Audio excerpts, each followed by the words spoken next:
জনপদ, মুসলমানদের দেশ যতদিন পর্যন্ত কোরআন সুন্নাহ খেলাফতে রাশেদার শাসনের দিকে ফিরে না যাবে, গণতন্ত্র দিয়ে মুক্তি আসবে না, সমাজতন্ত্র দিয়ে জনগণের অধিকার প্রতিষ্ঠা হবে না, কোন তন্ত্রমন্ত্র জাতির মুক্তি আনতে পারবে না।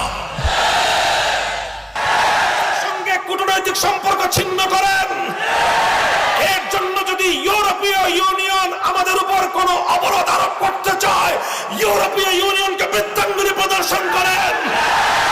অর্থনীতি যদি ধস নামে আমরা পেটে পাথর বেঁধে জীবন ধারণ করব, 3 বেলার পরিবর্তে 1 বেলা করে আমরা আহার গ্রহণ করব।